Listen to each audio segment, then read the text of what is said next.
Thank you for everyone here today. We hope you all are here with a good heart. And thank you for today. Hi, Masi. Now I'd like to pass it on to our students here who will be reading the first sections of the proclamation. Hello. My name is Kanaya. Okay. A proclamation is in honor of Native American Heritage Month. Whereas Washington County is committed in creating an inclusive community that celebrates diversity and ensure all its residents that adequate opportunities to lead a healthy, peaceful, and safe and sustainable lives. And whereas in honoring the cultures, traditions, and accomplishments of Native Americans that have shaped our community, we also acknowledge our nation's history of colonialism that has inflicted discrimination, degradation, violence, and genocide upon indigenous people. And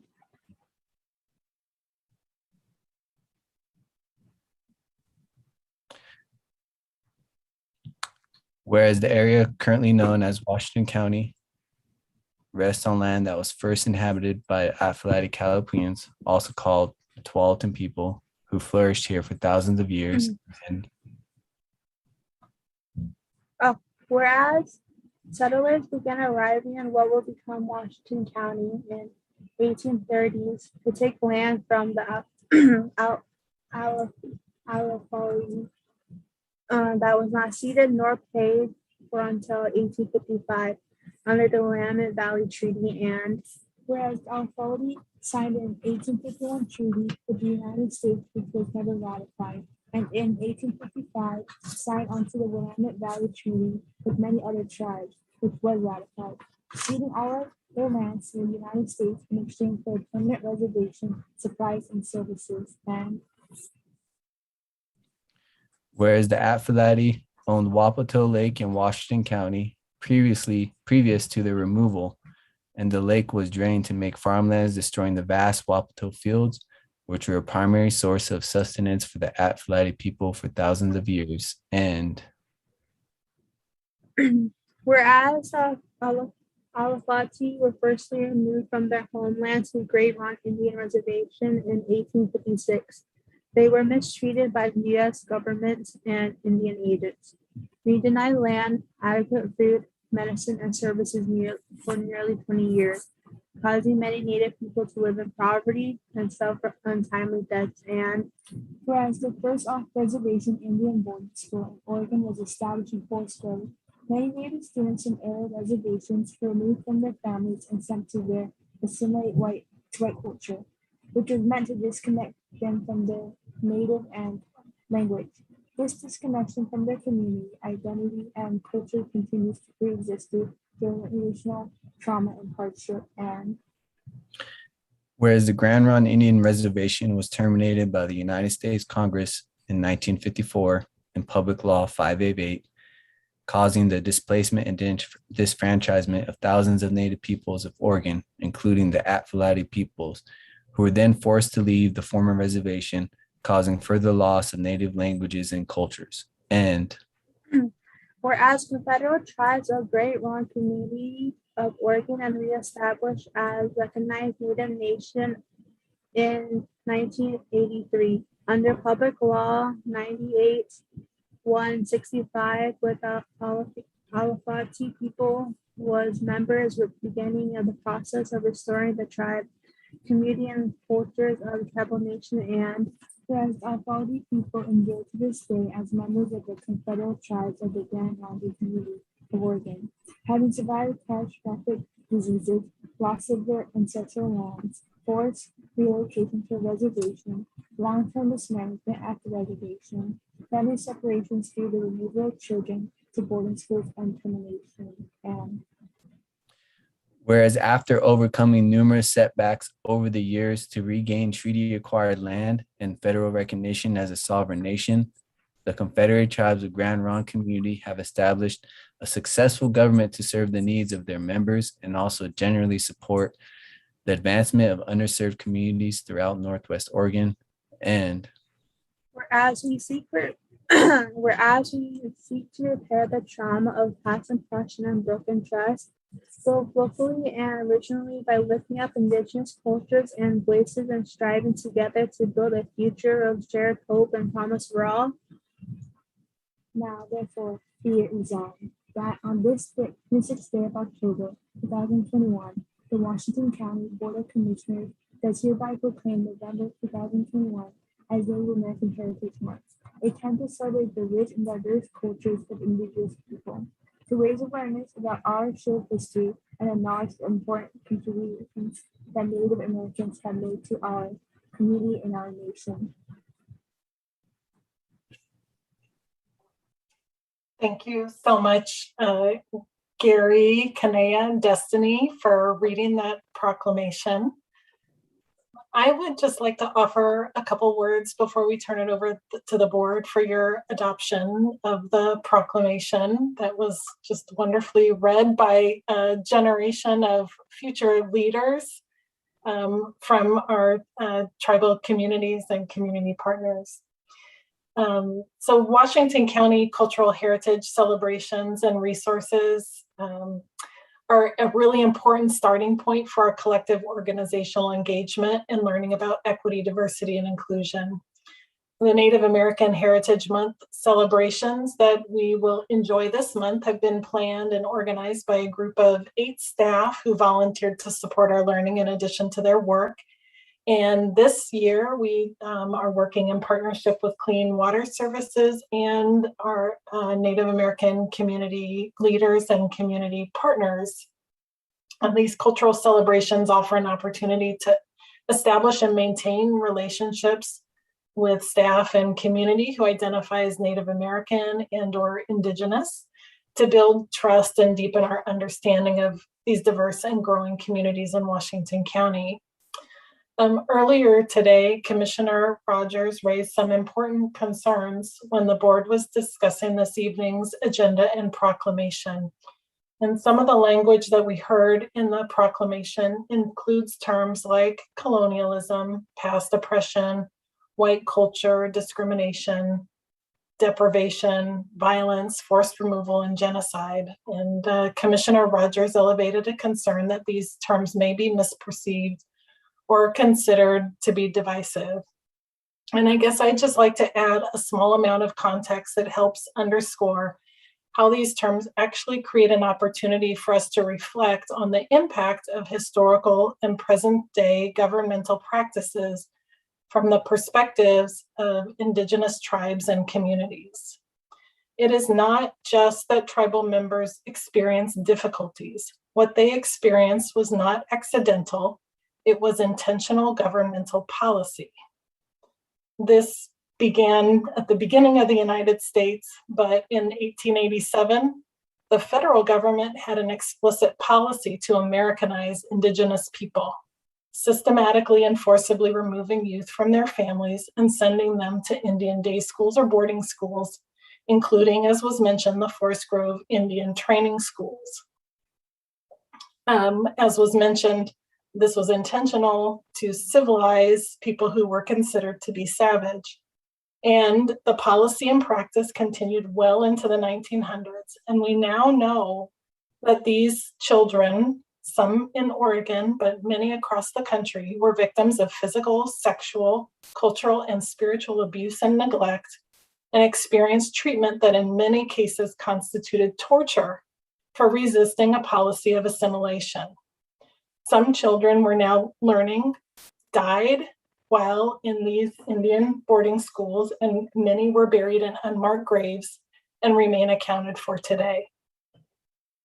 Policies in the 1800s and early 1900s related to westward migration to Oregon and Washington County, including land grants and homesteading that many generation Oregonians benefit from today, cannot be separated from governmental policies that simultaneously removed Indigenous communities from tribal practices, sacred lands, economic vitality, and access to healthy food and medicine. And we see the public health impact in terms of hypertension, diabetes, addiction, and premature death in many Indigenous tribes. And we know this is tied to the experience of intergenerational, historical, and individual trauma. The Indian Termination Act of 1954, also mentioned in the proclamation, nullified numerous treaties that protected Oregon tribal rights to timber, water, oil, and other natural resources, and took a generation of struggle and legislative battles to reinstate tribes between 1977 and 1989 with the help of then Senator Marco Hatfield. This victory still came at a cost, as not all tribal lands were restored to the tribes, and there was no reparation for the economic devastation that termination caused. So imagine seeing, as probably many of the youth today see, your community stereotyped in old TV shows like The Lone Ranger, or movies like Dances with Wolves, or as mascots for high school, college, or professional sports teams, reinforcing perceptions of Indigenous people as savages, some of which are only being removed in the last few years, while tribal history still remains absent from school curricula. So if terms like colonialism and oppression are difficult to hear, I think we feel very humbled by the willingness of our tribal partners to share theirs and their tribe's experience of actually living through it. They invite us to imagine how communities have had to cope with severed family ties, indescribable pain and trauma, inexpressible loss of identity and connection, and immeasurable loss of generational health and wealth. This is not an act of finger pointing. It is an act of simply telling the truth from a perspective that our institutions have not taught many of us. Our leadership opportunity here is, like Senator Hatfield, then Governor Hatfield, to move through any feelings we may hold about people in our family or community may have benefited from policies that intentionally disenfranchised and traumatized Indigenous people. The policies are not our fault, but as leaders who have adopted a resolution focused on racial equity, you have called everyone in Washington County to instead reflect and thoughtfully consider whether or not our current policies and sentiments focus on partnership, support, healing, resilience, and the well-being of Native American tribes and Indigenous communities who are members of our Washington County community today, as well as to dismantle the vestiges of racism and white supremacy. So I want to appreciate our volunteers who read the proclamation and our staff who continue to work to provide deeper opportunities for learning. Again, we try the best we can in the month to present the fullest range of experiences for learning that everybody is welcome to lean into. And know that we don't always get it exactly right, but we welcome folks who have questions or are curious or want to do more deeper learning to reach out to us at OEICE or reach out to the planning committee. And I want to thank members of our committee who met over the past few weeks under the leadership of Christina Barboza, as well as our guests today, Gary Wesley, Kanaya, and Destiny Ketney, for your volunteering and leadership in reading our proclamation. And with that, I turn it over to you, Chair Harrington. I would just encourage commissioners, if you'd like, to turn on your mics and clap if you would like. I want, it's a little hard when we're not in a room together to express audibly our appreciation for your sharing your history, your family's history, our community's history, that I know I, as a person who has only lived here in Oregon for just over 30 years, have not previously had the opportunity to learn more about. So thank you very much for joining us. Yes, indeed. I would like to say thank you to all of you for sharing the proclamation reading. You did a great job with that, and it was moving. I appreciated the opening prayers and thoughts in your native language. You did a great job. That's coming from someone who doesn't speak the language, but that doesn't mean that I could see it in your face, and I appreciated your willingness to be here with us, Gary. So thank you for that. And even though we're not into the Heritage Month yet, I do want to say thank you for being with us tonight. And I certainly learned a lot. I will continue to learn more. Thank you. Yeah, I'll say a couple of things too, since my name was mentioned. Thank you all for being present. I'm a little embarrassed that you had to listen to a message that meant no disrespect or dishonor to anyone in any tribe. All of the atrocities that occur, I recognize. I don't tolerate it. I don't believe that any of that should have ever occurred. It's unfortunate. At the same time, I would suspect many of you believe that we need to get to a position of trying to understand and to sympathize that not everyone maybe shares your and my respective beliefs, which I think are the same, and that we need to use less inflammatory language. We need to understand that things have gone by in the past, that today in 2021, none of us tolerate or accept or agree that are permissible. The Grand Round tribes, really tribes, not a single tribe, have done some fantastic charitable work here in the state of Oregon, should be recognized for that. And my experiences with some elders at the tribe is that very fine, honorable, and good people. So I'm more for reconciling and more for attempting to say, let's move forward and recognize, not forget what happened in the past, because it's not forgivable. But let's move forward in harmony as an inclusive group of human beings. So that was my intention of saying, can we somehow tailor some of the words a little differently so that we're all inclusive and we're not trying to create any strife at all. So anyway, that's my comments. I'll be voting for the resolution, of course. Commissioner Willie, go ahead.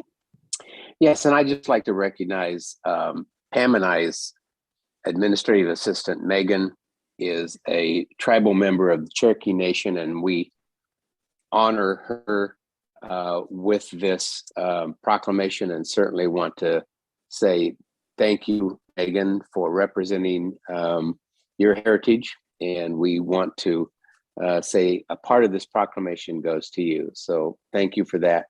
And that makes it a little bit more personal, I think, to me and to Pam. So thank you. And go ahead, Commissioner Fye. Yeah, thank you so much for coming here and sharing this with us. I really appreciated hearing your prayer in your language as somebody who also speaks another language. I think it's important that we, normalize speaking another language, and I really appreciate it. And this was a very well done proclamation. And Latricia, I want to appreciate your speech. It was very powerful, well needed to hear, and a perfect timing. So thank you, and I look forward to partnering with our staff and our community to make Washington County a prosperous place for everyone and a safe place. Thank you.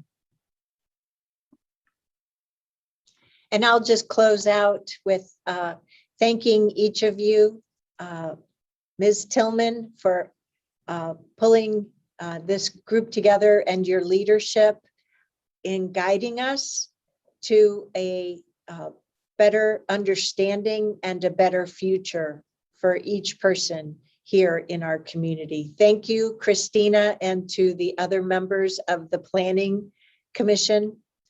Kanaya and Destiny, as well as Gary, you are our future. We, as the 5 elected members of the Washington County Board of Commission hope to be making decisions that will provide for you and other community members more opportunity, more health and wellness in the decades ahead, decades that we probably will never see ourselves, but that we know there will be at least 6 generations ahead of us who will benefit from this. And with that, commissioners, do we have a motion to adopt this proclamation? We have a motion from Vice Chair Treese, and a second from Commissioner Willie. All those in favor of adopting this first ever Native American Heritage Month proclamation here in Washington County, please vote by saying aye or raising your hand. Thank you, commissioners. Any opposed? The motion carries unanimously 5-0. Thank you. And we look forward to learning more during the month of November 2021 as Native American Heritage Month moving forward. Sure, if I could make a comment. Latricia, when I was commenting a few weeks ago about making our proclamations a little bit more personal, a little bit more emphatic, this is exactly what I had in mind. So thank you very much for having these students represent the proclamation. Certainly the prayer that we heard, this was exactly what I had in mind when I was talking about our proclamations need to be personal. And you did that. So thank you.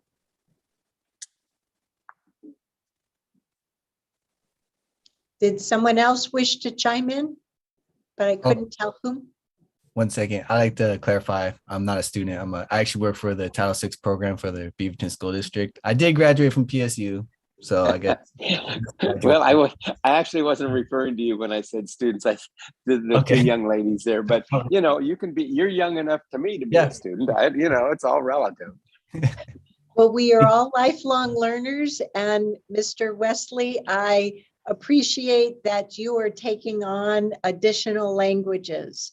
So thank you for being a student of your languages that you are hoping to foster and be more proficient in. But also thank you for sharing it with us tonight. All righty, thank you. Thank you too, Christina, for being here. I'm not sure if there was something you wanted to add to all of this or not. Yeah, I just appreciate the opportunity to come forward before the board with Gary and our students to just share our proclamation, share our history, although uncomfortable, but it's facts. And this is just a step towards healing and moving forward in partnership. So we thank you for that. Yes, thank you so much. All right, and with that, we'll move on to the next item on this evening's agenda, which is a presentation with our Chief Equity and Inclusion Officer, Ms. Latricia Tillman, with your quarterly report. Great. Thank you so much again, Chair Harrington and board. Again, for the record, I am Latricia Tillman, Chief Equity and Inclusion Officer for Washington County, and I'm very excited to bring to you the 4th quarterly report, right since I started here. So it's quite exciting to me, or maybe it's the 3rd quarterly report, I lose track. But anyway, it has been a full year since I've been here.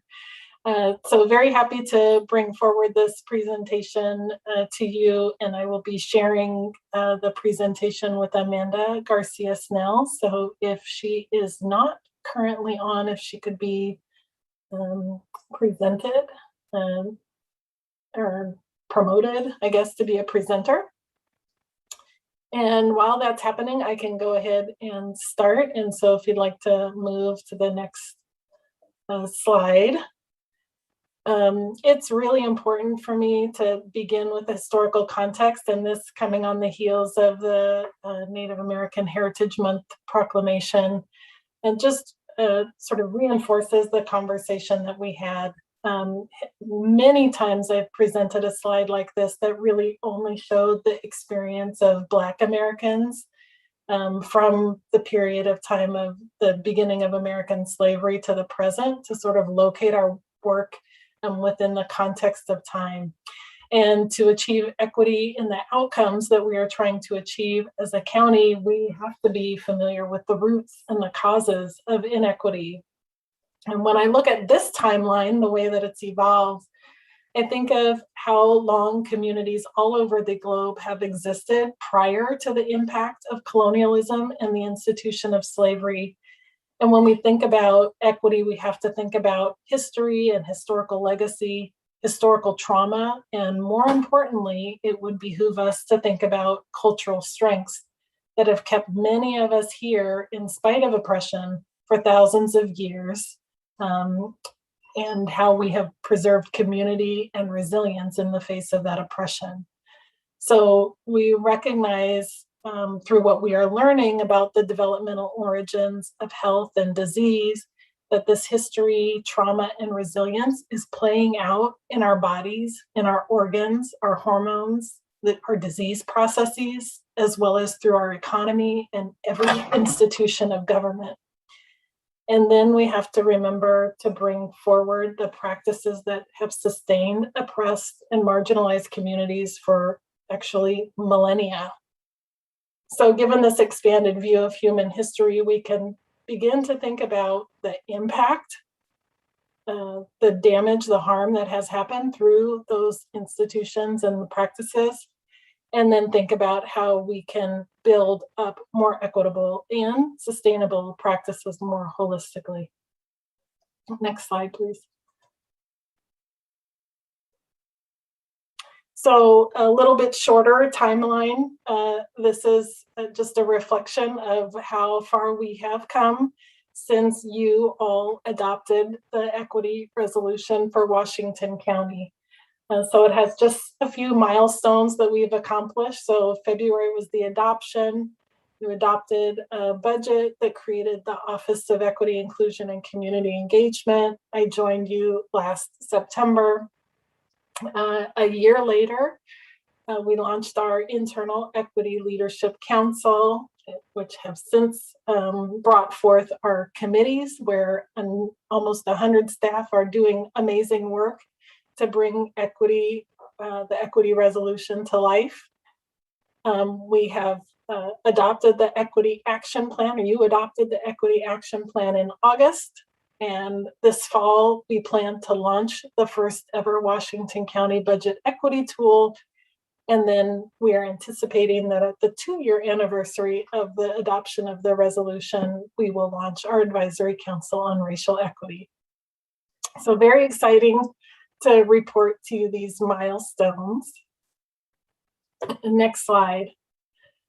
I just want to share that as we go forward, we are moving our organization into a significant change process. And so I just wanted to highlight this. This is something that we've also talked about as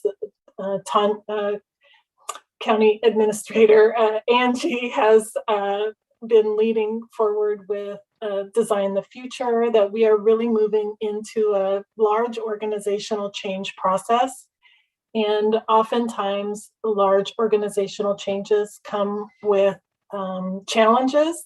There's always the hope, and then there's also the challenge that comes along with organizational change. And so people who may have supported work around equity without fully realizing how using an equity lens would impact the myriad ways the county does business, or the depth of reflection and learning it would require, may have some sense of the challenge of change. For some, change might usher in a honeymoon period where we celebrate change, but maybe also are simultaneously minimizing the extent of the workload that it will create. While for others, it might cause concern because ways of policy making or patterns or practices or thoughts are challenged. So that can lead to resistance. Some of the resistance may be to things like how we change how we start our meetings with relational time, how we pace our work, how we even write job descriptions, because at the heart of change is how we structure our activities to engage people as equals, decentering our own story and our own experience and making room for multiple perspectives. So we see sort of that downshift in kind of a slowing of our performance or productivity, but when we can gel with the right tools and the right orientation around change, then we will see the work pick up. So we imagine at this point that we're in sort of that slowing down, reflecting, maybe in some cases redoing some things, unlearning as the period that we're in probably now for the next year plus. And we may revise that timeline as we know more over time. Next slide. So my approach to how we manage this work and how we're building out a culture within the Office of Equity and Inclusion, it harkens back to one of my favorite sort of leadership books, which is Good to Great. And at the heart of Good to Great is moving an organization that was good to an organization that's great are three concepts, which are disciplined people, disciplined thought, and disciplined action. And my mother would be so proud of me that I'm saying discipline so many times. That was her approach and philosophy. But in terms of disciplined people, we are staffing up with a great team who is committed to equity and community and have just demonstrated skill and success at advancing this work over a collective of many, many years. We have an Equity Leadership Council and its committees. So those leaders with a disciplined focus on equity, and then building out that advisory council on racial equity to engage that community perspective and community expertise. As from disciplined thought, we're sort of in the early stages of that. And the first element of that is confronting the brutal facts. And I think with the proclamations, that's what we're doing. With some of the assessments, we're doing that as well, where we're looking at what are some of the gaps or strengths within the work that we're doing as our county wants to advance towards equity, identifying where we have work still to do. And so some of the work that has happened there that you all will hear a little bit more about is related to the ways that we're looking at data, specifically our demographics within our community participation organizations and our boards and commissions. And then discipline action is really about creating that culture of discipline, which is about how we start to roll out and use tools like the equity tool, how we use a community engagement best practices, like the ways that we're going to focus our budget town hall to center equity, the ways that our committees within the Equity Leadership Council are focusing. All of them, some have the name with best practice in them, but all of them are focusing on advancing best practice related to equity, diversity, and inclusion within the county. So that's really exciting to me. The next slide. So I just want you to see what you all have invested in, which is this amazing team. Community engagement. We are organized into two teams, one focused on equity, diversity, and inclusion, and one focused on community engagement, but all of us working together towards a common vision and mission, and supported by our admin team, which is supporting our whole office. But wanted you to see just the amazing array of individuals, some who have been internally promoted to serve within the Office of Equity and Inclusion, and some who have joined over this past year to fill some of the vacancies that you all funded. We do still have a vacant equity data analyst. I think I led last year by saying I think that's going to be the hardest position to fill. And I'm very hopeful that some of your investments with the American Rescue Plan Act dollars around equity and data, and some of the work that's happening in partnership with our economic development manager and his focus on data, we'll be able to actually develop a equity data team, which should make that position a little bit easier to fill going forward.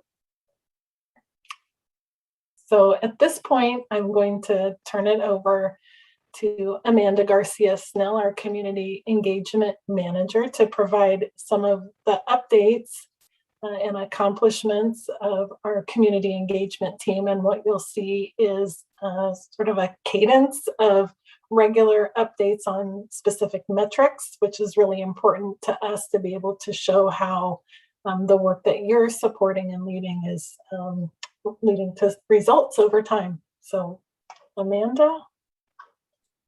Great, thanks, Latricia. Hi, good evening. Amanda Garcia Snell, Community Engagement Manager, as Latricia had mentioned. So next slide, please. And you can go to the next slide, actually. So this slide is a fancier version of a similar slide that you've seen before, or that we brought to you before. But essentially, these are the touch points for community engagement for people in the county. So lots of opportunities.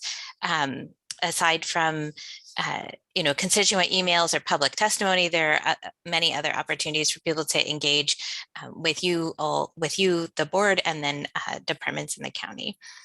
Next slide.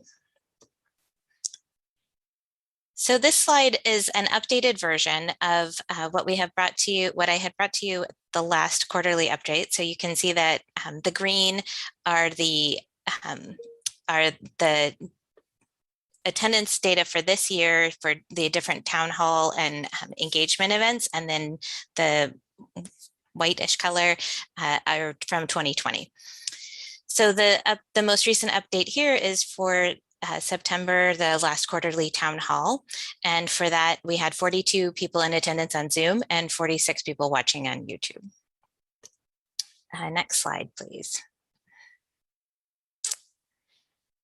So this, we have really benefited from one of our staff, Carol Renault, who has some graphic talents. And so this is similar information that I've shared in the past, but it just looks so much nicer. So this is the demographic data that we collect for the boards and commissions applications. And so the baseline that we started with, we had 13% of people providing demographic data. And in July, we had 83%. And I just lost. And then in October, we had 95% of people provided demographic data. We had fewer applications in October, down to 22, but that is our lowest recruitment of the year. There are the fewest number of boards and commissions have vacancies in October, so we expect to see that go down, and then we will most likely see the numbers come back up for January. Next slide, please.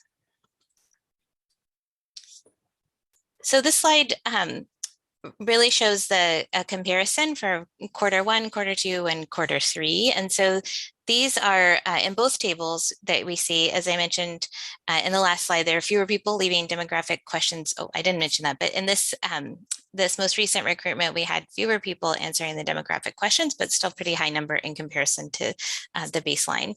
So,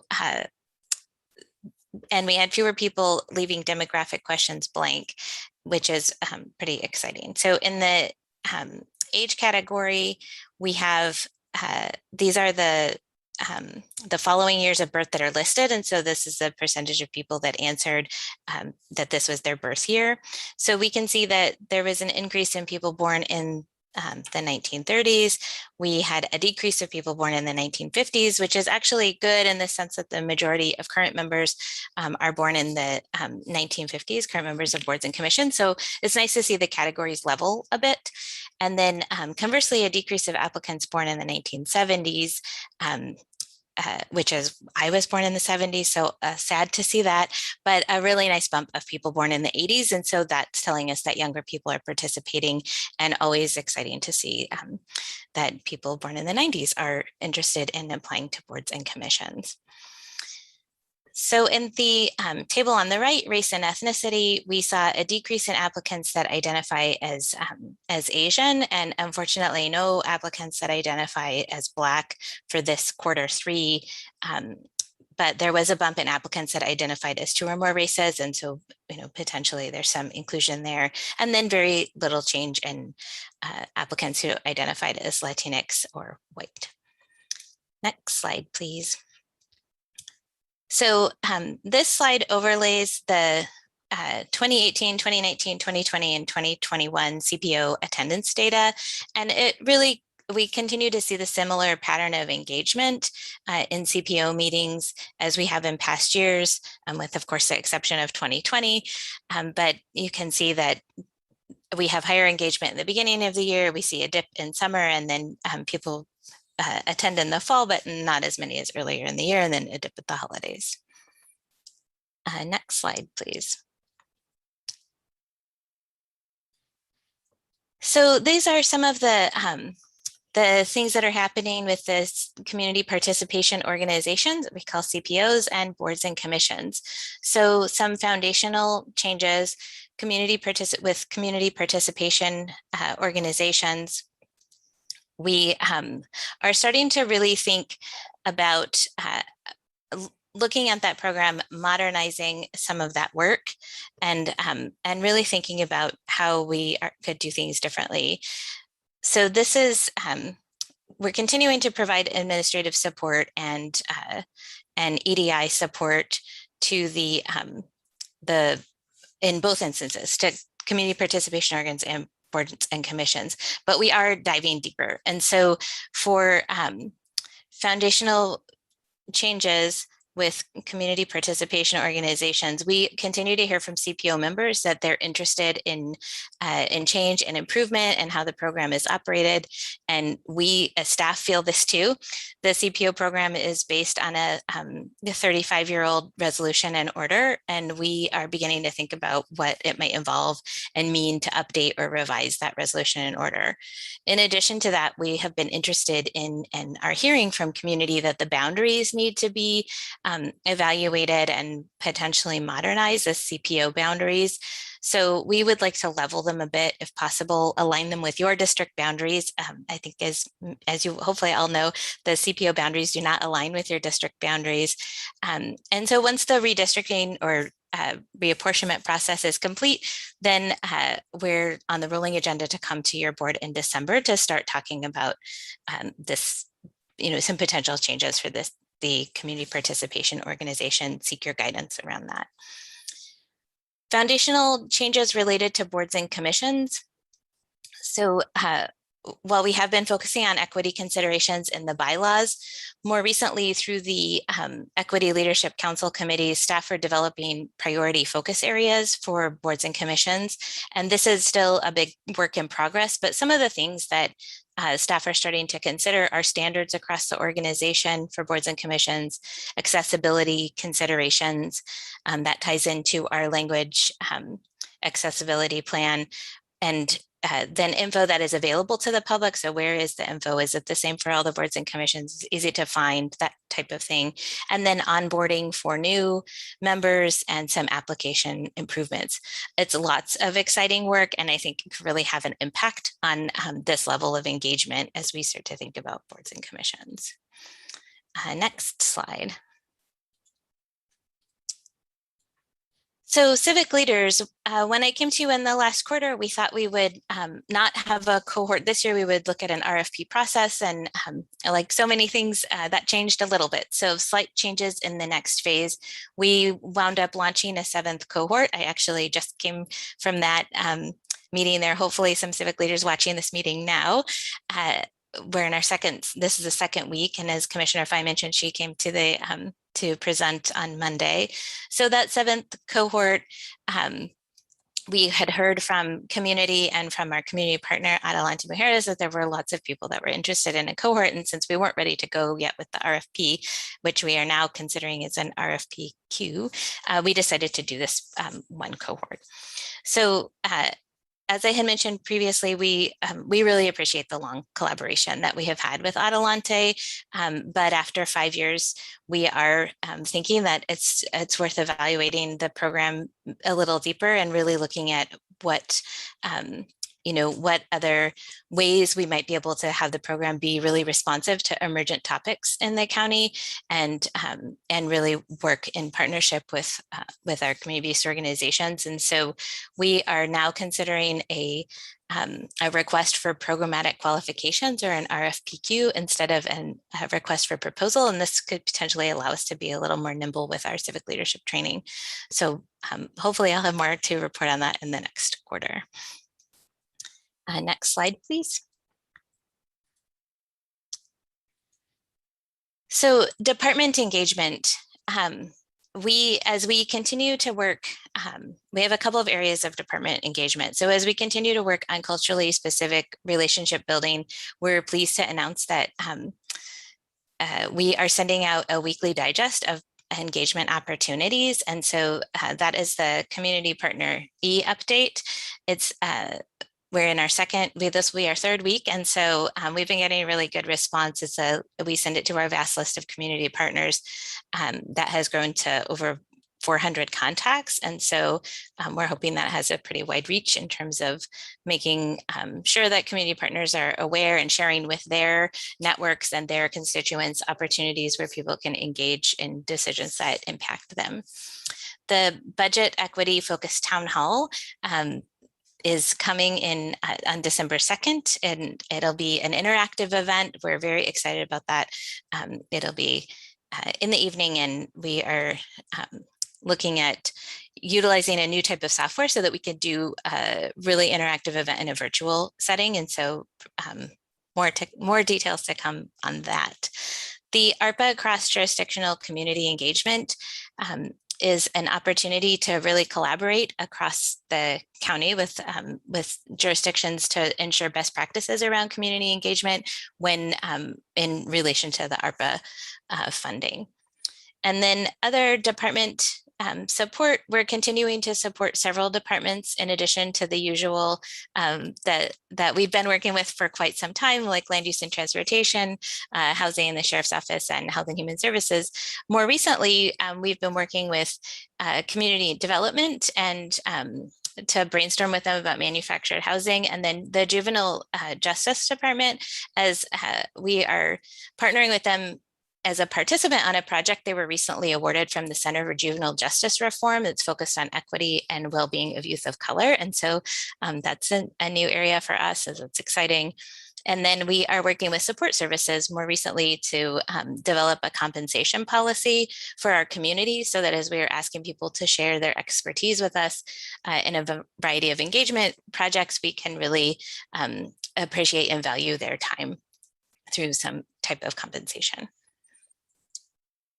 And those then are what I have for community engagement. Back to you, Latricia. So we're not done for questions yet. Okay, got it.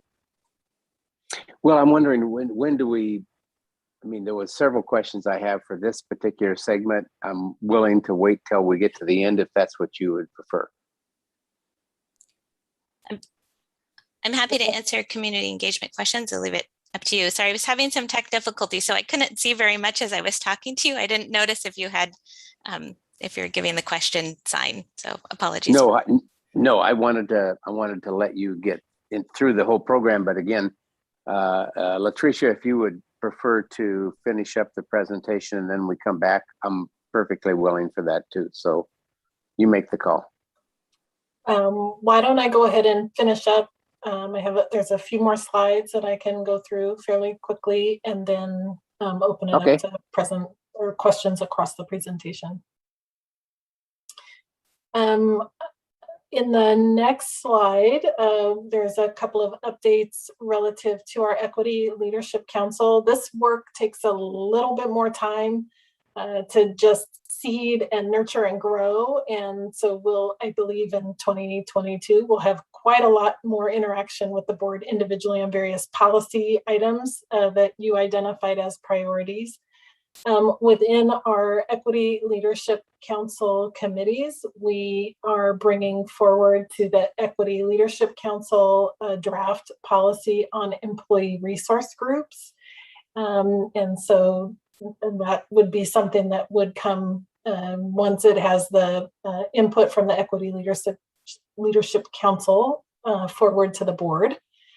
For your consideration. And then we are also co-developing between OEIC staff and our Equity Policy Committee, the Budget Equity Tool, which we will begin to do training on in November alongside the other trainings that happen in our budget process. And then, as you may recall, when Jack Leon was providing an overview of the time frame, that training will also come to the board and the budget committees later in the spring as you start making your deliberations around budget. Next slide. I'm just going to say a little bit more about the budget equity tool. We are piloting it in several program areas, both service delivery related and also internally focused, operationally related areas. And then the other piece that we're continuing to move forward with is the conversation we had started in the past budget cycle around building equity into the discretionary investments that come before the board as well within the budget process. The next slide focuses on some of our work relative to civil rights. So we are very happy to be working in partnership with our Chief HR Officer, Eva Labonte, and Tom Carr, County Council, and their staff to help assure a full and robust, transparent, and consistent process for preventing discrimination and harassment in the workplace. And so some of that will look like improvement in complaint procedures and processes and policy updates that reflect both the creation of the Office of Equity, Inclusion, and Community Engagement and a new executive leadership structure. The other piece around civil rights that we continue to work very much in partnership with staff across the county on is the limited English assistance policy. And we are now working on the implementation plan, which we anticipate bringing to the board for adoption in early 2022, which is right around the corner. Next slide is focused on a partnership that is very new with us right now with the, again, Chief HR Officer Eva Labonte and her talent acquisition team under the new leadership of Carlton Babbage, which is very exciting. We are looking at how we can partner through a strategic investment into training and capacity building for our talent acquisition team. Which would support them to address structural barriers to inequity in our hiring process. And so some of the areas that we're wanting that partnership and that capacity building training to focus on is really supporting hiring managers, some of whom are not totally understanding of how different positions may benefit from a diversity recruitment strategy. Thinking about how we write position descriptions and job postings to be more engaging. And also thinking about things like proactive sourcing of diverse candidates, maybe people who aren't looking at our website, or maybe not even be considering a new job, but they are the candidate that we want to actually recruit, or multiple candidates we want to recruit to consider coming to work at Washington County. So that will be really exciting to come back and share some of the progress we make there. Next. And as you all are very well aware, we are working on how can we measure our progress relative to procurement equity. So there are a couple of different systems that we use to identify COBID firms. So within Wizard, we have 33 COBID certified firms, but Procure Now, which is a bigger system, has 154 certified suppliers registered. being registered in our system or registered in Procure Now, that doesn't necessarily mean we're doing business with them. So a lot of our effort is on doing more matchmaking between folks who are purchasing services within the county and people who can provide those services. Our COVID spend amount has increased, as it will every year as we pay more invoices. What's I think notable is that we are now adjusting down in terms of our current spend percentage. So in July, we were at 3% of just under 3% of spend of all contracts. And now we're down to less than 1%. So this is really our first time watching how we do in terms of our procurement equity work for a full year. So we're considering this our baseline year and expecting that some of the changes that we'll be seeing will hopefully make those numbers trend upward going forward. Next slide shares some of the activities that our supplier diversity coordinator, Kitty Kong, has been engaged in. So really working with our procurement manager for equity and procurement policy updates, which will be coming forward to you for adoption in January. You sort of got a preview about that last spring, and so ideally adoption will happen early in 2022. Been very actively involved in conversations around the Construction Career Pathways project. And then we're doing various community engagement events, as well as working to support departments in their efforts to build out their procurement equity processes as well. Next slide, I just wanted to highlight the amazing work that's happening within the ARPA work that you're leading and how you centered the value of racial equity. And we are connecting the work going forward with the COVID racial equity work group, which was established in a partnership with OEICE and Health and Human Services. And so they'll be broadening out from a response-focused racial equity approach to a recovery focused racial equity approach, and will be a source of input, guidance for the ways that we build out our response work. Our approach is also multi-jurisdictional. We've been partnering and thinking about how equity can be centered in our community engagement around the American Rescue Plan Act with the city of Hillsboro and the city of Beaverton, and made a presentation to the other city managers. And so there may be some other cities that join us in this approach. And the baseline agreement that we are all agreeing to as part of this multi-jurisdictional partnership is that we're all centering equity, and we are all wanting to adopt community engagement best practices and policy. And we are really excited that that will help us to set a new trajectory even beyond the end of the ARPA funding cycle. So that's really exciting. And then the final update slide is focused on the External Advisory Council for Racial Equity. We are continuing to engage with community partners. I think the last time we were here, we were talking about a meeting with community partners. We've since had 2 planning meetings to identify community recommendations for how to establish an equitable partnership focused on equity. And so we have 2 more planning meetings prior to the launch. We are asking community partners to help us identify what they would recommend to be the scope within the Advisory Council for Racial Equity, which we will then, of course, bring back to you for your consideration of those recommendations, as well as your own recommendations. But since these are individuals who get tapped to serve on multiple equity-focused advisory boards, we really wanted to tap in and learn from their experiences, their expertise, what has worked well in the past, and where potential pitfalls and challenges have been, so that we can avoid those. So we've been really happy and enjoyed those planning conversations where not only are we inviting those community partners into the table, we're actually asking them to help us construct and design the table.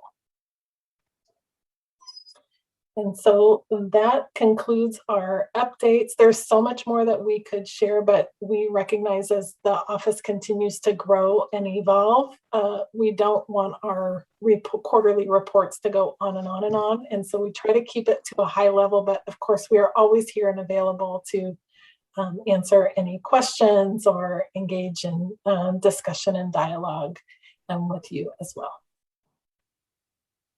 Thank you, Ms. Tillman and Ms. Garcia Snell. Commissioners, what questions and comments do you have? And just a heads up, you may have to bring the presentation back.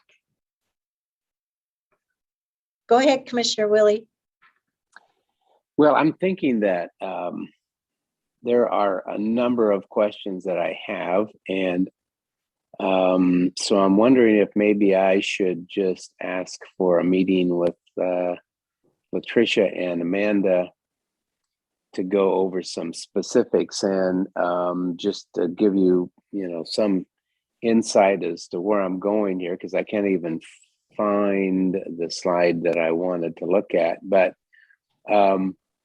regarding the CPOs, as I've said before, the CPOs in my district have basically not started up. I would love to see kind of a redo of maybe combining a couple of them. Do we need one in Cornelius and do we need one in Forest Grove? The North Plains one seems to be the most active, but none of them have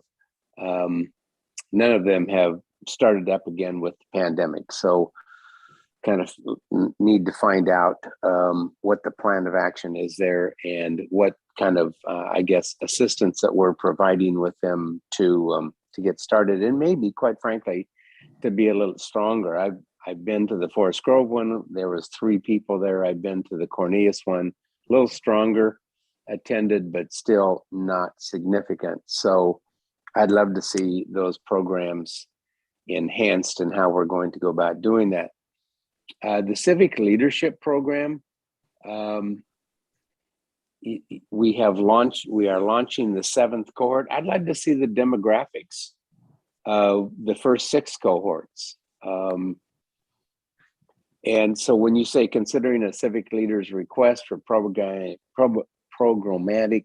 qualifications, I'd like to know what that is, what that means, what's the changes that you anticipate we're going to need to do.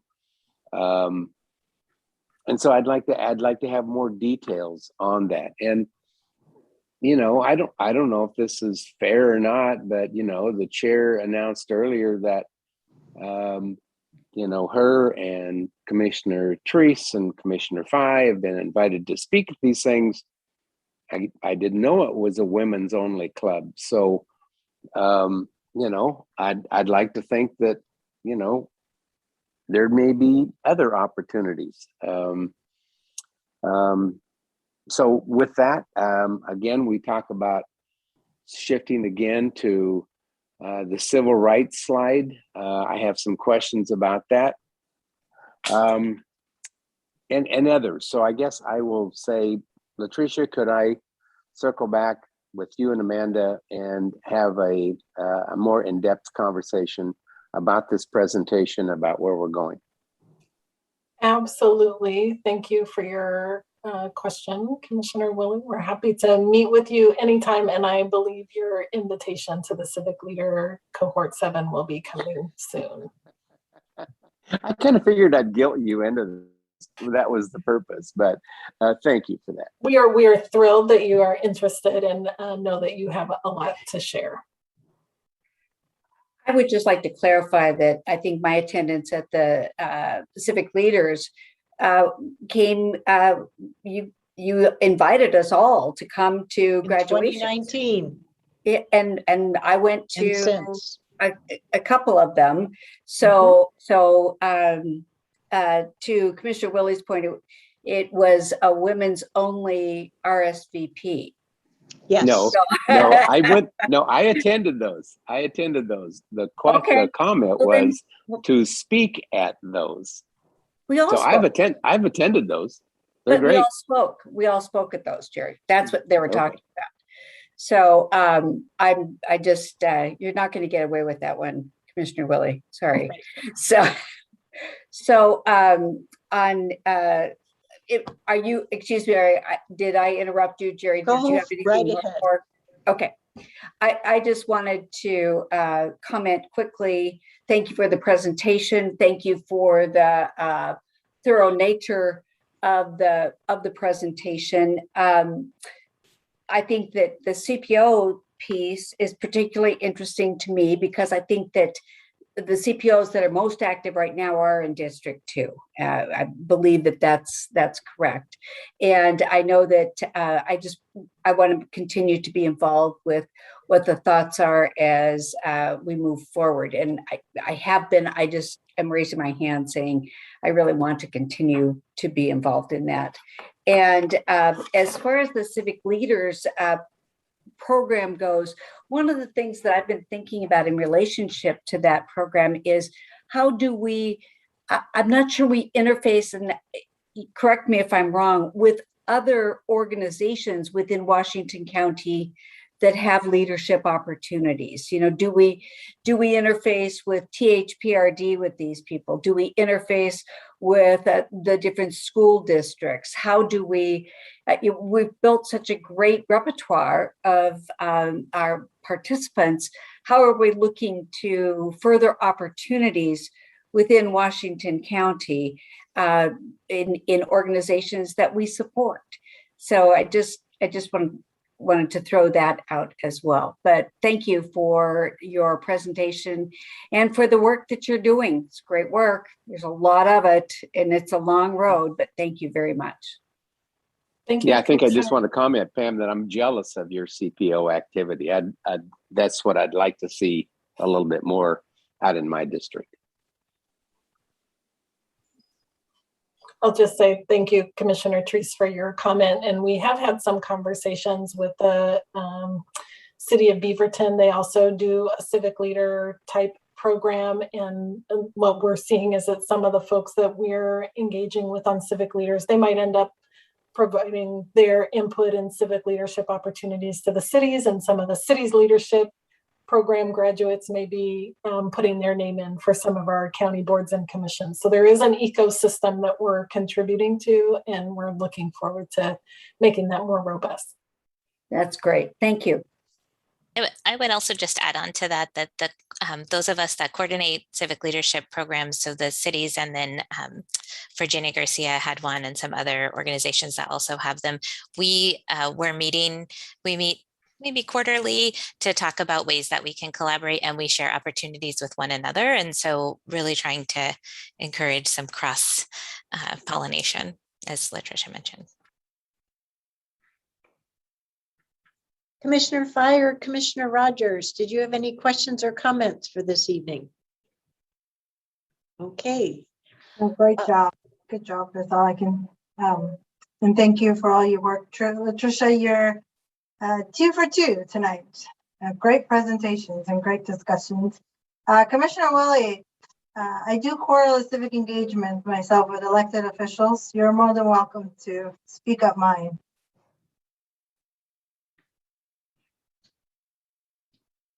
Okay, so I'll close it up. I want to thank you for presenting the quarterly update in this evening's board meeting. It's been a pleasure to have you present in prior work sessions, but I really think it helps our community see the advancements that we are making and that we are investing in to ensure that we have a good set of programs here in the agency as we more intentionally go about our work of serving the community. And I'm also really grateful, Ms. Tillman and Ms. Garcia Snell, and to the members of your teams for taking us on this journey of improvement. I'll say, you know, you never know where you're going to find inspiration, but I feel totally comfortable with every member of your team. You know, Ty and Marcus, I'll be in events, and boy, I know I am in really awesome hands. They'll take me on journeys. And what I mean by that journey, I don't always know where a meeting will take me in terms of my learnings or engagement with the community, but I'm always comfortable that it will be a positive interaction. And I really appreciate that. It's not just that they help make it a welcoming experience, but I don't know, maybe a safe learning environment, I guess, is a better way for me to put it. Let's see. On when Ms. Tillman, when you were showing us that equity timeline of where we've come over the last year plus, you came back to C2, P2 later. I believe we're adopting that policy on November 30th. And to me, that's another, both updating our procurement practices and C2, P2. To me, those are policy decisions that we made in order to be more intentional in operationalizing equity. So it was just a comment. That timeline made me think of those. And on one of the community engagement slides, it was titled Department Engagement. And it talked about our board town hall on December 2nd, how we've pivoted it to make sure that we're going on this budget exploration together. And then the next one that was on ARPA. I never thought of the board as a department before, and used that department support in another slide. And it made me realize that, that's kind of inside language. We're an agency. And what you're doing is you're supporting that agency. It's agency engagement, right? I don't know. So it just a comment there that we've broken through to improve, modernize our culture. We talk more and we see cross-functional teams a lot. And so I feel like we are that one Washington County, right? So it just struck me, that's all. So lastly, just thank you for what you're doing each and every day, each and every week. You're helping us as a board do a better job in our role in serving the community and helping all of us as one Washington County get better and better in that public service. So thank you. And I know you work with Clean Water Services too, so that there's a good partnership and learning opportunities there. So I really appreciate that. So thank you. Thanks. Thank you so much. All righty, so that was the presentation section of this evening's meeting.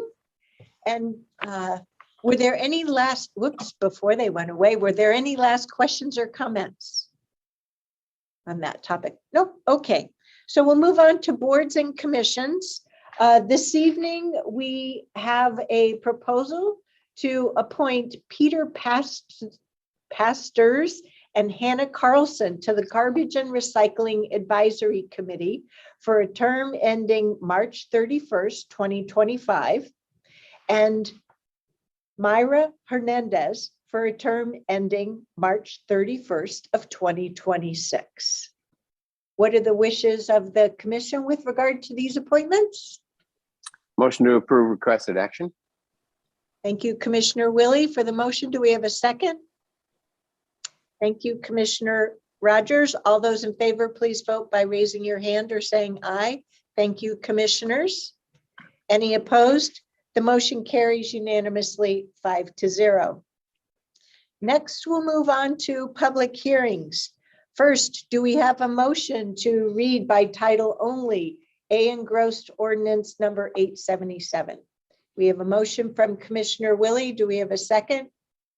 Second from Commissioner Fye. All those in favor of reading this by title only, please vote by saying aye or raise your hand. Thank you, commissioners. Any opposed? Thank you. Mr. Tom Carr, could you please read this by title only? He's looking for the mute. No, I'm looking for the ordinance. It doesn't seem to be in the packet materials. Let me see if I can find it. It's item G1. Yeah. It might be near page 67 of 310 or somewhere. I've got it. Thank you. Sorry. Gotcha. Engrossed Ordinance 877, an ordinance addressing minor amendments to the Community Development Code affecting certain rural land use districts to align certain code sections with the state statute. Thank you.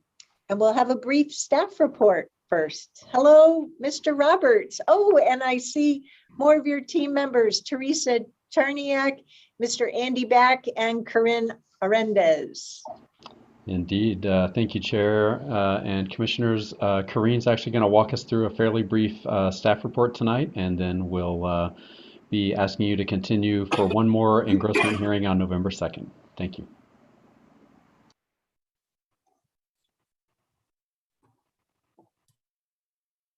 Oh, I think you're muted, Corinne. Good evening. I was looking for my notes and the screen has gone really large. I apologize for this. I can see myself. I cannot see the presentation or my PowerPoint notes. Is the presentation up for other people? Yes, it is. We're on the title page. Excellent. Well, we'll start there and I will wing it without notes. So I am Karina Rindes, Associate Planner with Community Planning, here to bring you the staff report for Engrossed Ordinance number 877-A. Next slide, please. So want to bring you folks up to speed as to where we are in the process and provide just a quick overview of where we're at. The Minor Community Development Code, or CDC, amendments proposed in this ordinance are intended to provide consistency with state law. These updates were authorized in 2021-22 Long Range Planning Work Program by your board. There was a need to identify changes at our, as discussed at our previous hearing. Some changes were identified by the Department of Land Conservation and Development staff, and therefore county staff made some changes to the ordinance that we brought to Planning Commission, and they supported those and recommended that your board go ahead and engross that ordinance, which you did so by taking action on October 5th, the last time I presented. Next slide. So these changes are really limited in scope. They address uses in our resource districts, which is our agricultural and forest AF20, exclusive farm use, and exclusive forest and conservation districts.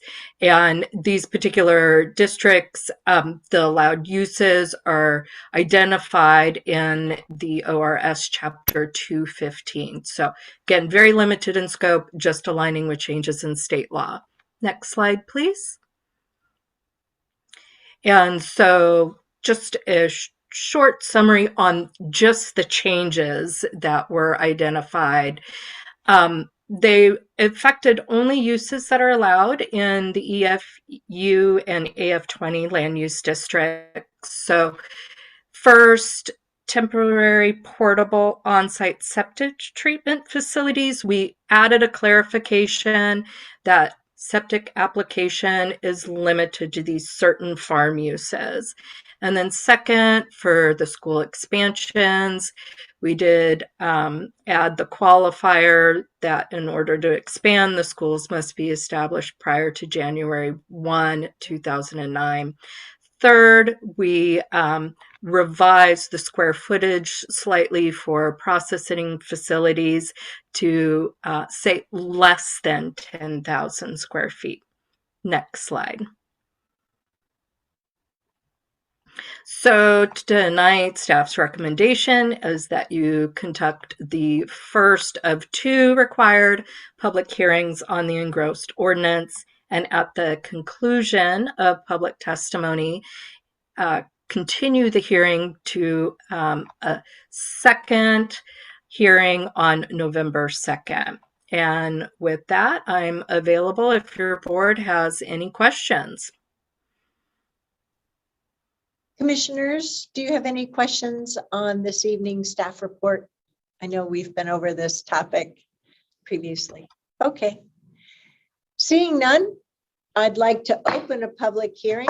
Clerk Moss, do we have anyone signed up or who would like to testify at this evening's public hearing on Engrossed Ordinance 877?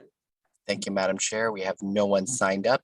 If any member of the public wishes to provide public testimony, please use the raise your hand function. I'll give you just a moment to do so. Not seeing any hands, Madam Chair. All righty, then with that, I will close the public hearing. Do we have a motion to continue the public hearing to next Tuesday, November 2nd, 2021? We have a motion from Commissioner Treese, a second from Commissioner Rogers. All those in favor, please vote by saying aye or raise your hand. Thank you, commissioners. Anyone opposed? The motion carries unanimously 5-0. So we'll come back to this next Tuesday. Thank you. And we're on to our second and last public hearing for this evening. And this one is related to our own agency personnel rules and regulations. And with that, I would like to welcome Ms. Eva Labonte, our Chief Human Resources Officer. Thank you, Chair Harrington. And nice to see you this evening, and hello to the rest of the commissioners. I am here for the public hearing on changes that we're proposing for the personnel rules and regulations. In your packet, you will see a list of the changes highlighted in red, and then a clean copy, which is sometimes easier to read. I did want to go over some of the highlights of the changes that we've made. There's nothing that is overly unusual, but I do want to highlight some of the changes just so everyone's aware of what they are. One of the biggest things we did was to go through and change some of the titles that are related to Design the Future. So for example, Human Resources Division is referred to many times in there, which is now the Department of Human Resources. So we needed to make that change. And we are always looking for grammatical changes and ways that we can make this easier for people to understand. We want our employees to, be able to read the personnel rules and understand how these apply to them. So we're always looking for those types of changes. And along those lines, in Article 2, there was some confusion sometimes when you read it about who can authorize reclassifications.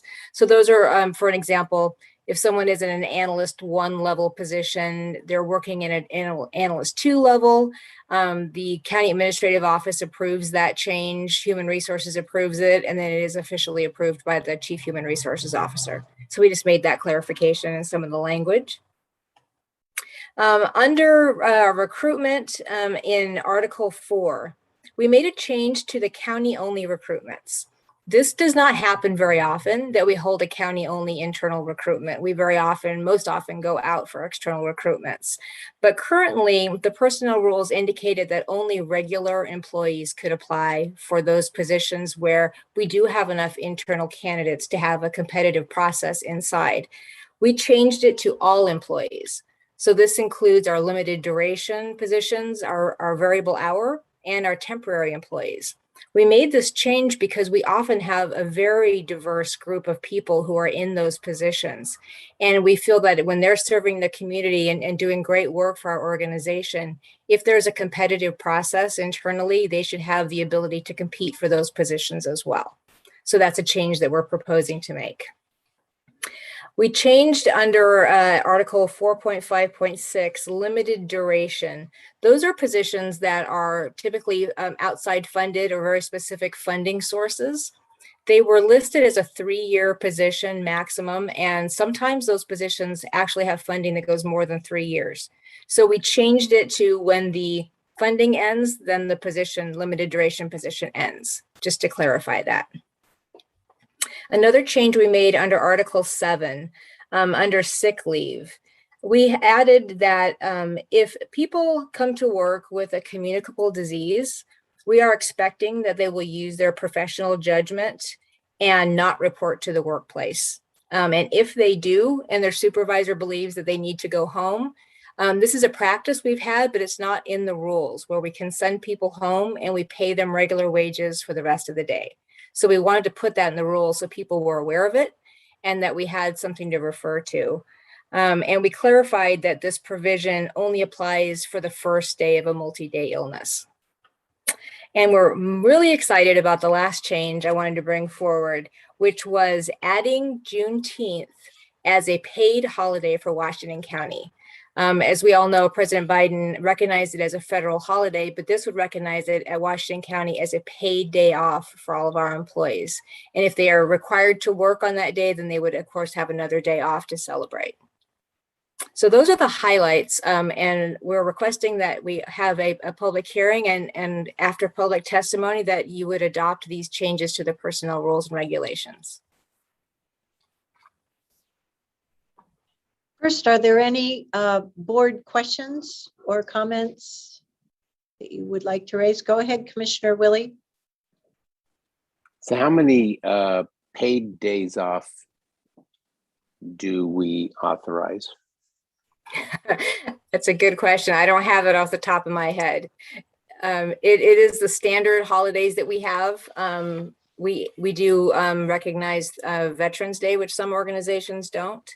And that's an important one. I can look up while we're talking to figure out how many there are. I believe it's at least 10. Yeah. So, not that I'm opposed to this, but we authorize another paid day off. What's that cost the organization? Typically, what you're looking at is some overtime costs for positions that have to be have mandatory staffing. So that's the cost for adding a holiday. And of course, there's always productivity. We feel we're proposing it because we feel it's very important to recognize this date. But there is a slight overtime cost for those positions that do have to be filled. I don't disagree. I think it's an important day too. Is that I'm not sure that there aren't trade-offs in this. I mean, I think we as a commission should authorize a number of paid days off. And if you want a different one, then you trade. I don't think it's, again, our budget's tight enough already. Our staff work very, very hard, and I understand that. We get the job done. But I think it's our responsibility also to be prudent about the number of days off we authorize without just a blanket, okay, it sounds good. Understood. Commissioner Treese. I thought we already authorized this. We did through one of our labor agreements. Okay. Correct. Okay, thank you. I'm confused. Thank you. I would make a comment. Jerry's bringing up a good point. I mean, there is productivity and other costs. I have no issue with a holiday either. I just think about it be traded. Let's pick one and trade it out. That would be my preference.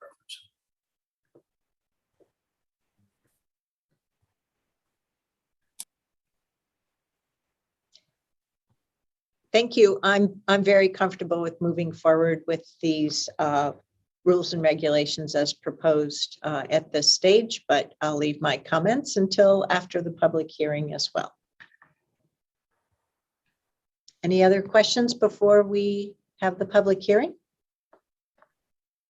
Okay, so with that, I'll open a public hearing. Clerk Moss, do we have anyone signed up to testify or wanting to testify on this matter right now? We have no one signed up. Would any members of the public wish to provide public testimony on this item? Please utilize the raise your hand function. I will give you just a moment. Not seeing any hands, Madam Chair. All righty. So with that, I'll close the public hearing. What are the wishes of the commission with regard to this resolution and order to amend the personnel rules and regulations? Is there a motion? I make a motion that we postpone the decision on this until we have clarification on the number of holidays we are authorizing. And I can let you know there's 10. I did look it up while we were talking. And this would make 11.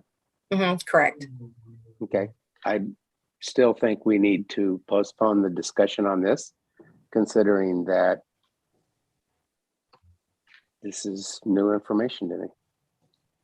So we have a motion from Commissioner Willie. Do we have a second? We have a second from Commissioner Rogers. All those in favor of this motion to postpone, please vote by raising your hand or saying aye. Thank you, commissioners. Any opposed? Aye. Commissioner Fye, would you care to vote? Yeah, I do want to vote. I think I have a question. Are you questioning? Well, okay. I'm trying to understand some of the concerns from Commissioner Willie.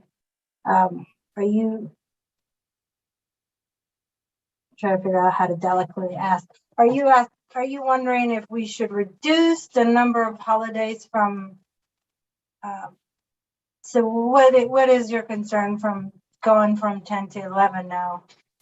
We haven't been advised as to what the overall cost of that is to the organization. When we give 2,200 employees an additional day off, there's a cost to that. And I just want to know what that is. And if we have, as a commission, agreed that we're going to give 10 paid holidays, then we're agreeing that now we're going to say there's 11 paid holidays. And I just want us to do that eyes wide open. Commissioner Trace? Wait 1 second. Mr. Carr, following Robert's Rules of Order, we're back to discussion. Yeah. What do you recommend we do at this stage? So there's a motion, a second, and a motion on the floor. You can debate and then call the question and vote. Okay. Well, you started to vote, but yeah, that's why I was asking. Yeah, but I don't think you want to preclude debate. Right. Go ahead, Commissioner Treese. Thank you, Chair. I actually went through a very similar situation when I was working for Pacific Corps. We added Martin Luther King Day. It was a long time ago, but we did go through that, and there was a recognized cost, but also there was a huge recognized benefit to doing it. So I think that it's not just, when you look at these things, it's not just about the cost, but it's about the recognition that the organization is making regarding the significance of the day.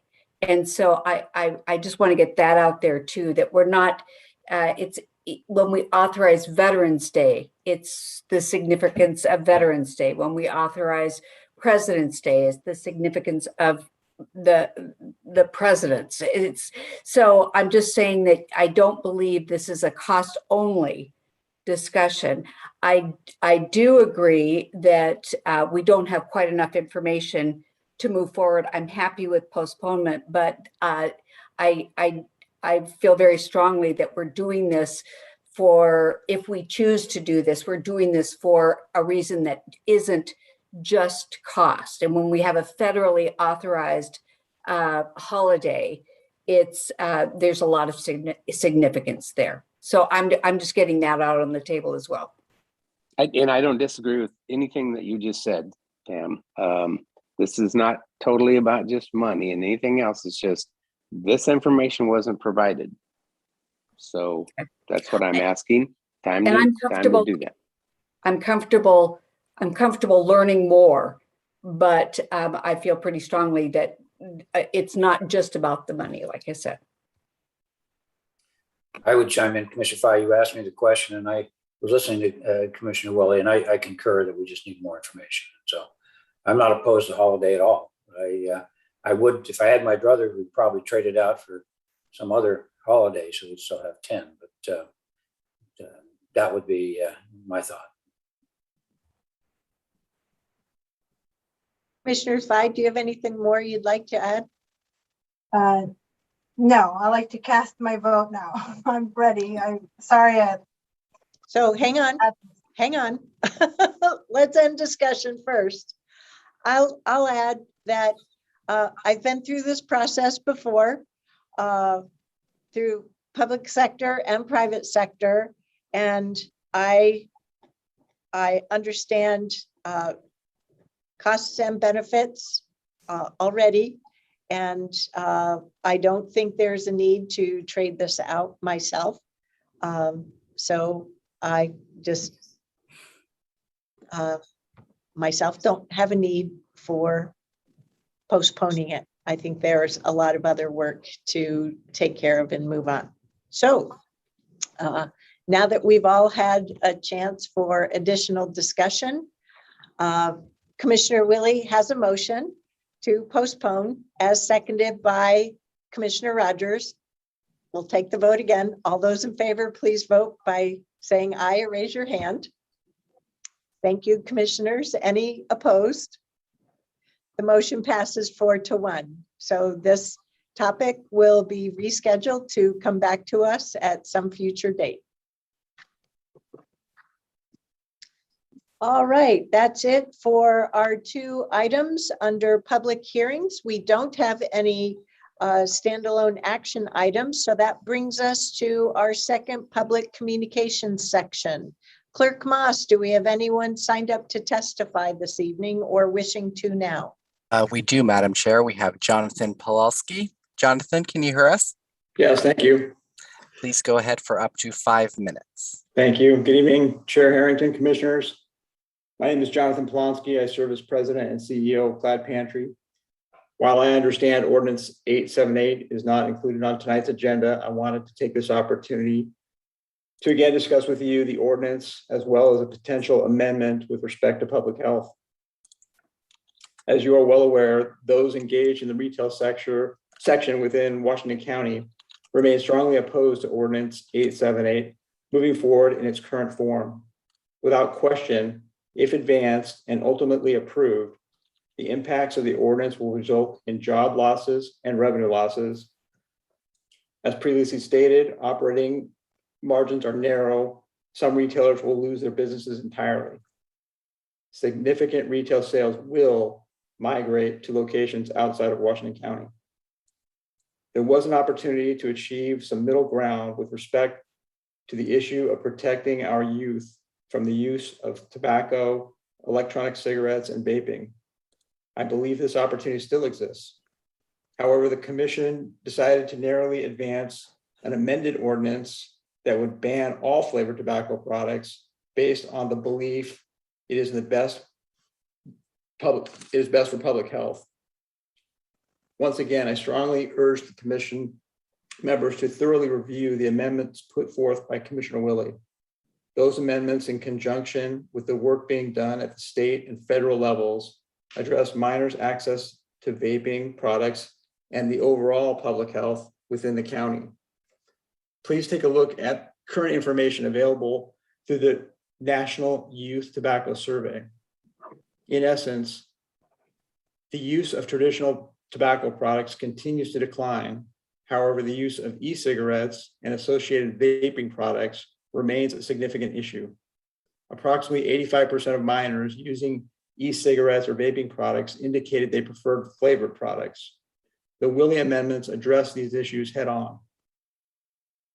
Absent consideration of those amendments, I would ask the Commission at the very least to incorporate an amendment recognizing the ongoing review by the FDA's pre-market tobacco application process, or PMTA.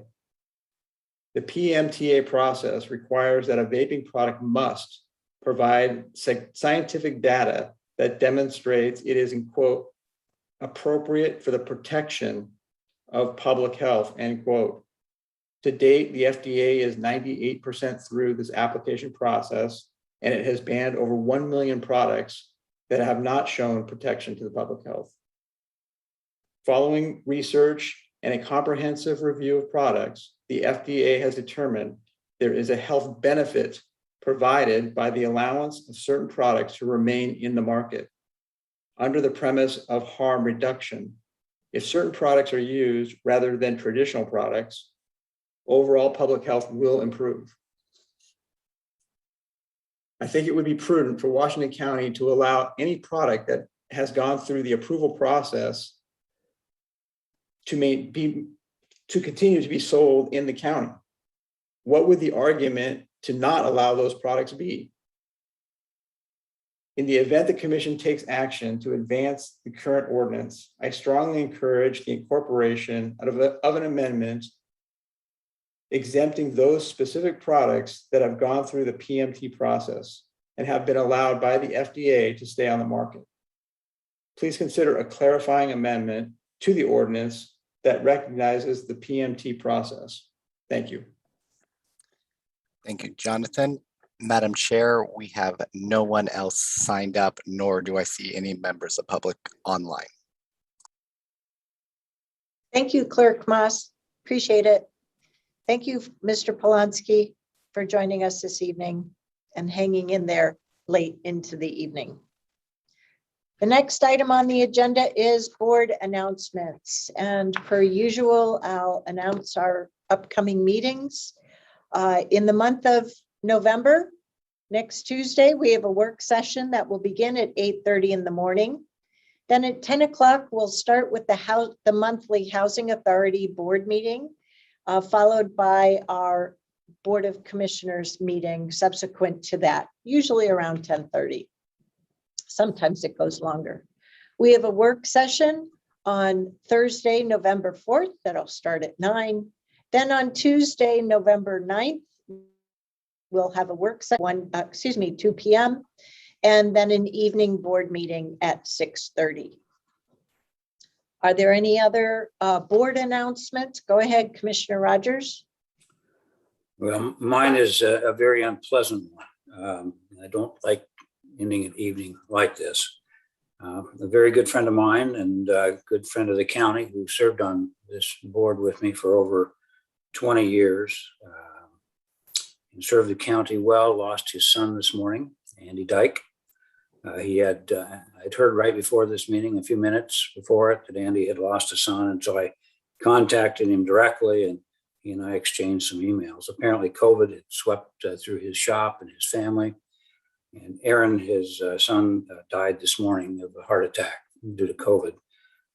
He's also still concerned about his sons, Adam and James, who I knew well, and in fact was on trips with him. And his daughter, Sarah, who recently was married, she's sick as well.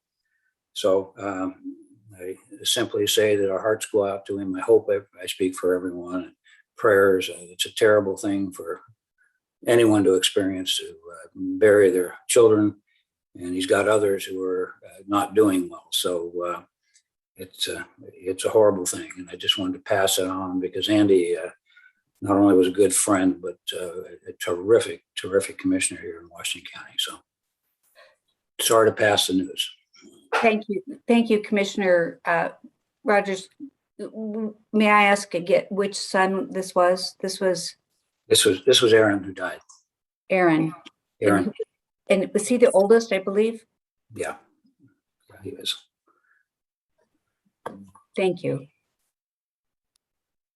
This virus continues to cause harm in our community. People getting evidenced here, some people even dying. So very sad. Unfortunately, our case rates continue to be somewhat high, at least 100 people a day. So along with all the other families in our community and our state who have lost loved ones, our thoughts go out to the family as they grieve this terrible loss. Are there any other board announcements for the evening? Are there any leadership announcements?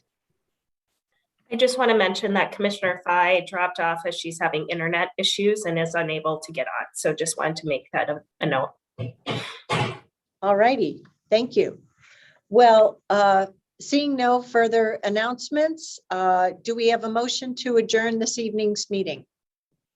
We have a motion from Commissioner Treese, a second from Commissioner Willie. All those in favor, please vote by raising your hand or saying aye. Thank you, commissioners. Any opposed? The motion carries unanimously 4-0. We're hereby adjourned. Good evening. Recording stopped.